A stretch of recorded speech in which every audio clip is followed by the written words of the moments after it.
So that brings us to this concept of the whole person. And the concept's really important because if your concept of the whole is very limited, you're not going to look out. People tend to look only within their known boundaries. Okay, they're like blindsided. If you're living a whole life inside this room, you're not aware of anything outside the room. So if there's a problem out there, you won't even know about it because you're not even looking at it, not even observing out there. So we've got to be really clear about what our concept of the whole is before we explore it. So you've got to talk about it first. So this is interesting because I went and did a talk once to the osteo students at lunchtime at the college. Did an hour talk. And the first thing I asked them is, in our philosophy, we're supposed to be holistic practitioners, aren't we? And everyone sort of went, yep, I agree with that. And then I said to people, do you believe you're being holistic? And they went, yep, we believe that. Okay, so I said, what is the whole person? What does it mean? You tell me, throw out components. We did a brainstorm, we wrote them all up on the board. So we threw out concepts like muscles, the musculoskeletal system, which is the bit on the left down the bottom here. Skin, fascia, muscle, joint, bone, membrane, fluid, all the parts that make up the musculoskeletal system. But then you've also got the rest of the physical body, the nervous system, the autonomic nervous system, central nervous system, the endocrine system, the cardiovascular, immune, the gut, genitourinary tract, gastrointestinal tract, and so forth. Okay, so there's all the different organ systems. But we went further than that. We said, well, there's energy animating the body, life force, vitality, electricity, heat, whatever you want to call it. There's a person's emotions, their feelings, positive or negative. There's their belief systems, their thoughts, their attitudes mentally. We added a life source, spirit, soul in there, because not everyone believes in those things, but a lot of people on the planet do. So you have to put it there as an idea. Does that make sense? And then we also thought that's all internal things within the body that can be in trouble. We also put on external things that outside that can impact on our bodies. So life, universal forces, environment, sun, weather, air, plants, our relationships to other people. Psychology is on both sides, internally and externally, because internally, if something happens in our life, our emotional, we can react to that stress. Everyone reacts to the same stress different ways. So some people might get very emotional and upset by something, other people just so it doesn't bother them. So that can impact, but how we react to things. But externally, relationships of other people to us have an impact on us as well. They could be bullying us, or it could be, other way around, or anything like that. Happy? Family environment, family life, home situation has a big impact on people's health. Particularly if parents are really controlling, or rough, or mean, or selfish, that all has an impact on kids and their health and their motivation and their well-being. So social links, pollutants, chemicals in the environment, diet, nutrition and lifestyle, and exercise. Exercise brings in a whole other element, and this is another area that's covered well. There's a lot of exercise physiology practice nowadays, a lot of people looking at fitness and exercise, because they realise that you've got to get people looking after themselves, and if they learn how to use the right technique and get their body working correctly, that's going to correct a lot of problems. But it doesn't correct all the problems, because as I said before, you could do all the right techniques, but the body can have old trauma patterns holding the whole thing imbalanced and preventing recovery. So there's literally three things. There's what's causing symptoms, there's what else is happening, and then there's the right technique and training to look after yourself. And if any one of those three are in trouble, then people's recovery suffer. But the one that's the weakest out of the three is finding what else, I think, out there in practice.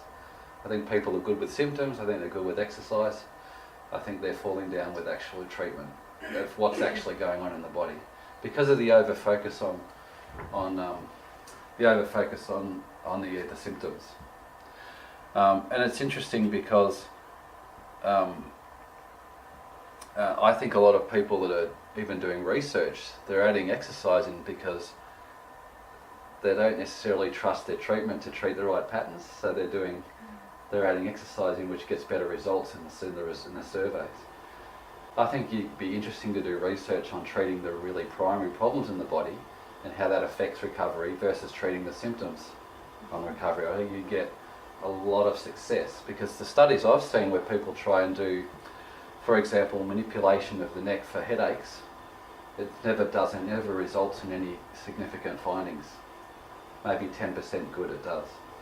And that's really obvious, because when you look at the body and you're treating people with headaches, you very rarely have to do anything to the neck, because that's really where the real problem starts. It's usually where the symptoms might start, there, or the head or the upper back. But in terms of the start of the whole pattern of cause and effect, it's usually the other end of the body that gets better results by balancing that out and its relationship with the head. And there's all sorts of reasons for that, which I won't go into now, but as you understand the context of everything, it makes sense. No treatment technique, no like manipulation or any technique on a part's ever going to show good results, because it doesn't consider the individuality of all those other patterns going on in a person's life. And the reason it's not taught about very well is because every person's different. They might have exactly the same symptoms, but they've all got different relationship imbalances that contribute to that. Does that make sense? So there's not going to be a best cure that fits all. And if people don't understand that relationship, they won't ever realise that that's what's going on. Happy with that? Yep. So with the students that I was talking to, I said, okay, if this all represents the whole person and our relationship with our environment, how much of that do you definitely assess and treat with 100% knowing? Do you know what they said? Have a guess. Maybe that side. Not even that. They had, see how I've got, life source, mind, emotion, energy, Yeah. physical, musculoskeletal. I was going to say probably They physical, only muscles. circled muscles and joints. Most of them knew they treated muscles and joints. Now when you've got a big board up like that with everything written, that's like barely, maybe 1% even at the most of the whole picture. Yeah. And I said, okay, you can treat a person, massage them top to toe, you can crack at joints from head to toe, you're treating the whole person only on a joint or muscular level, but it's not holistic, because it's not looking at any of these other things. Does that make sense? Yeah. So I said, how many of you still think you're holistic? And no one put their hand up. Not a single person. Not So one. you don't. I treat a whole person. Yeah. I Because haven't they're had MBT yet. And that's interesting, because the concept of treating the people think I treat the whole person head to toe. Yes. And so yeah, they're correct. Yeah. But if you actually put a list of what makes up a whole person, Yeah. they could only say I treat the musculoskeletal system. And therefore what's happening underneath on the organs, the other levels, Yeah. are either indirectly being affected through the musculoskeletal system in some cases, or they're being totally neglected. And I've seen that in clients. I've seen clients where underlying stuff is still there, but the surface is okay. Wouldn't they legitimately object that the osteo's job is just to do the musculoskeletal stuff? Yeah, but there's no logical argument for that, because philosophically, Yeah. the the philosophy teaches to treat people with problems, not parts with symptoms. So you've got no philosophical leg to stand on, because you can't separate a person and say every person in every field has to do a little bit of psychology, right, for example. They're all learning a little bit of everything. And I think from our perspective, and again, it's about not necessarily going, I am going to treat that and take that on board myself. As Yeah. this is about, it's about that awareness to be able to say, I know that that's an issue, I can't treat it. If I can't treat it, then the awareness to be able to say, I need to hand this to somebody else, otherwise we're going to get nowhere. Yeah. And that's... And that doesn't mean you have to give your client completely to someone Yeah, else. yeah, You that's still in might be addition. able to deal with, you will still be dealing with the parts of this you can treat Yes. Yes. safely and knowingly. Yeah. If you base your treatment purely on symptoms, what the textbooks tell you, the textbooks say for an ankle sprain we do this, this and this, you're actually negligent by doing what the textbooks tell you if you argue it, because you're not testing if that's actually there first. Yeah. So if you treat according to what you've been told without actually getting evidence from the body, that's actually negligent. Well, it's like, but at the same time too, it's like the reality is, again, it comes down to, I suppose, you going, someone's coming into me, they've just said that they've sprained their ankle. Yeah. Your initial thought in practice is like, well, that's what we're going to treat. But Yeah. yet, again, it's going, before you sprain that ankle, what else is, was going on that either potentially caused that and or it's going to be an issue in recovery. So you can use a really nice example there. Yeah. Why did that person sprain their ankle? Could be lots of reasons. They could have just had an argument at home with their partner. They could be going down to the tennis court and they're driving or they're running, walking down, and they're so focused and preoccupied on their mind and emotion that they miss the gutter and they twist their ankle. Okay, and so there's a psychological component contributing to the lack of connection with their ankle, which links it up, which may have to be addressed as part of the whole management. Or it could be that a person who's had a twisted, poor posture in their body, just mechanically from bad habit, and they're already putting a twist through their leg and ankle, and then they're playing tennis on a twisted posture. And so because they're out of position, they're not stable, it's easier to go over. So that, even though that could have actually been a direct cause of the reason they would have had that injury in the first place, or could be indirectly linked. In either case, the thing that we should do as practitioners is saying, all right, injury management, symptoms. So if you just go a checklist, what's causing the symptoms, what can I do to get out of trouble? And 2, what else is going on that's interfering with recovery? And the other thing to think about is sometimes that injury, like someone fractures their shoulder or sprains their ankle, they're too much pain to do anything on the symptoms anyway. And so instead of saying, oh, go away, rest it, ice it, come back 2 days later, you could go, all right, let's just see what else is going on. And you can maybe safely rebalance the pelvis. You can open up lymphatic pathways. You can realign the posture so that the weight bearing over the leg is even and not putting stress on the ligament that's damaged. That means they're actually resting while they're active, even doing stuff, they're still resting because everything's aligned. And therefore, when they come in 2 days later or 3 days or next week, they're already 90% better because you've taken out everything else that could possibly be interfering in the process. Whereas if you just say come back 2 days later, they might have all those other things still there, and the body's just, it's still the same, might not have changed at all. So that happens all the time. Well, I've got a patient, it's funny because I've got a patient at the moment who has said to me around the emotional and psychological stress that she's going through, and we've been treating with that at the moment. But in addition to this, she recently sprained her ankle. Yeah. And my goodness gracious, this ankle is just, again, it's all okay. There's no swelling, there's no, but the symptoms that she's still feeling through her ankle are still very, very significant. Even though, by testing that, there's still obviously guarding, but the guarding isn't necessarily musculoskeletal. And again, I am... It is interesting because sometimes you assess the area where the problem is and you think, it actually feels relatively okay. Yes. And then we think, in our minds, we think that can't be true, so we ignore it. We ignore the evidence and go ahead and do something anyway. But then if you go, all right, it is okay, I'm starting to do that more every year, I'm thinking, actually, that's actually okay. Doing okay. Yes. But this over here isn't. Yes. So why don't we try and set that up and then get you doing things to help, over time. Yeah. So it's a bit like we sort of doubt ourselves and we doubt our findings. But as you get better at it, you make less and less mistakes. But, that happens. But it is interesting. Yeah, absolutely. But always and again, in another patient, I suppose, who, was purely, I'm playing my high level sport, and I actually just, got that knock on the ankle, and that's it. Like, there's I shouldn't say there's nothing, but there is nothing wrong with this ankle at the moment. It is purely. Well, it's interesting. You know how you might have. You take kids, for example, who are doing sport, not because they want to do it, because their parents want them to do it. They might manifest an injury or get an injury as a way out.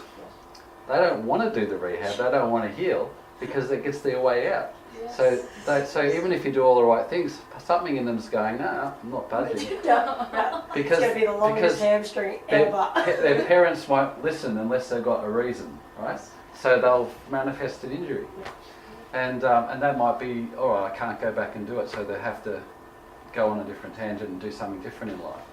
So the reason why these things happen is not always apparent on first glance. But the more likely you are to see all these other things going on and then test those relationships. If you test a relationship that's okay, it shows up as quality of movement and balance, not range quality. If you test a relationship in the body and it's not right, it's like the two sides of the seesaw, they do not swing in sync. You know there's something going on. Yeah, it might not be the original injury, but at least you know you can treat something because you're trying to balance a relationship. So that's the indication of what you treat. But anyway, that's interesting when you discuss the whole what makes it up. So we're left with the thing like with the students, they realised they weren't being as holistic as they thought they were. And then the question is, how do I start adding more into that? How do I get back to adding that? And I said to them, look, you don't have to treat all these things. Doesn't mean you have to treat them. But if you're aware of them, you know where to send people to do it. You know who to work with to get the best change. So it's only going to help practitioners. And if you look at, say, a psychologist would probably say that I'm going to look at the mental and emotional side of this more, emphasise that more so, and less the musculoskeletal. Whereas a physical therapist would probably emphasise the musculoskeletal, but that doesn't mean to ignore the other elements. So if you're aware of them, it makes it really interesting. So you can say, if you ask any health professional, whether they're a naturopath, an osteo, physio, anyone, they would all give you maybe slight variations of the components that they are comfortable treating, but they're all treating the same person. And you can't not become more aware and work together better if you're aware of that process. So this slide is showing you in sort of mapping it out a bit for you in a picture form, the relationships and identifying what I call what else. Okay, so let's just ask the question, what else is going on? If you're observing someone standing, go, okay, they've told me they've got a sprained ankle, I need to observe it and see what I see. But then I'm going to observe everything else and see if I notice anything else elsewhere. So if you ask that question, you will find something. If you don't ask the question, you don't find anything. Out of mind, out of sight applies here. So on the left side in the middle of the diagram here, I've got the condition or the pathology or the tissues causing symptoms. So you could put anything in there. Say irritable bowel, you could put in there, right? Or endometriosis or back pain, anything. If you look up that condition in a textbook, it will tell you all about the condition and its signs and symptoms, right? And the common findings that you might find if someone had that problem. Okay, so that's emphasising the regional symptomatic approach on this side, right? And that's what you'll find in textbooks. If you I did this with my massage students, got them to research a chronic illness and go and look at what are the signs and symptoms, what's the definition, how would medicine manage it, and they would put all that to be the research side of their study, and they do that very well. Then I said, in order for that, let's say we're talking about the bowel, irritable bowel, on the holistic side would be the way of thinking holistically about it would be like, what do you need for that bowel to function healthily? So instead of looking at the symptoms, you're looking on the other side, the left-hand side of the seesaw now, and you go the components and their interrelationships causing or contributing in some way to the condition, either setting it up or slowing recovery. So that bowel needs good nerve supply, doesn't it? So you think, all right, what are the nerve supply to the bowel? What are the sympathetic levels to the bowel? T5 to L2. The parasympathetics to the bowel is vagus nerve coming out the occiput temporal area through the jugular foramen and through the sacral in S2, 3, 4. So if you think of the nerves, all of a sudden you're thinking head to tail. So all of a sudden you're automatically assessing that area. Just thinking of a neural link. It's got to have good blood supply, it's got to have good oxygenation, right? So heart and lungs immediately, indirectly become part of it. It's got to have good fluid drainage, so the diaphragm has to be open, fluid drainage has to pass back to the heart. So everything you need to have a healthy bowel can influence its health. So you start thinking, all right, if I assess all of that, if I find problems in any of those areas, that could be slowing recovery, couldn't it? Or interfering. And so before you know it, you end up having to look at the whole person anyway to find those problems. If you reason it out, you have to admit it, and if you assess, you would find stuff that might indicate any of those relationship links. But let's say you have a student that doesn't know how to think that through yet, they're just learning. As part of your course, you usually do a holistic posture assessment, right? People learn how to look at the whole posture, but then what often they do is they look at the posture because haven't reasoned it through, they go, oh, the patient's got ankle problem again, so they just look at the ankle. Because they're not really thinking what else is going on. Or if they think bowel problems, oh, I can't do anything for the bowel because it's not musculoskeletal, so they don't even look. But if you think of the musculoskeletal links through the nerve system, you have to look at all those segments of the spine. So we learn these postural assessment things, but we don't really understand what we're looking for when we're learning. Okay, if we did, we would start finding these things going on in the body elsewhere. And then when we went back to our textbooks, we went back to a rational thinking about what could be involved in a bowel issue, we start to find, oh, I found that. I found something up in the skull. I found something in the sacrum. And that could relate because of that anatomy and that anatomical link. That's the way we should be learning it. Because if we do it that way, we learn to find the problems, and then we use our education and our anatomy and our anatomical knowledge to explain those relationships. We don't use it to find the problems, we use it to explain the relationships once we've found those problems from our assessment. So even if you don't know the theory and the knowledge, if your knowledge isn't good, if you're good at assessing, you'll find the problems before you know what they mean.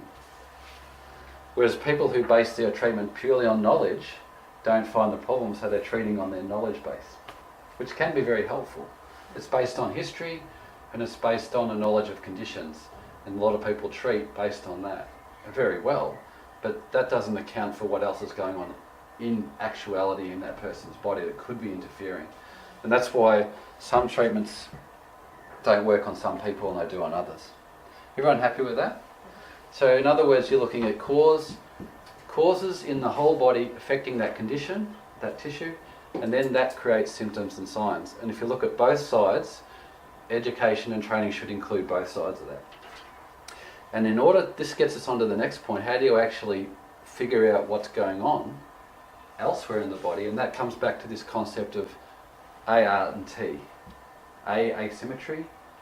R means range of motion abnormality, but I think that's bad language because people only hear range, but it's the of motion abnormality.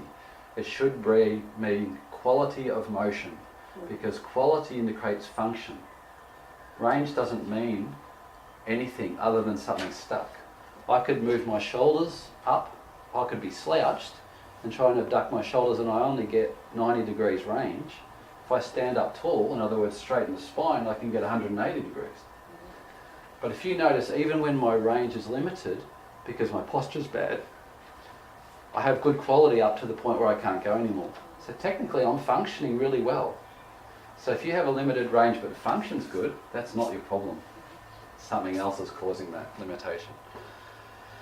So we'll come back to art in a sec.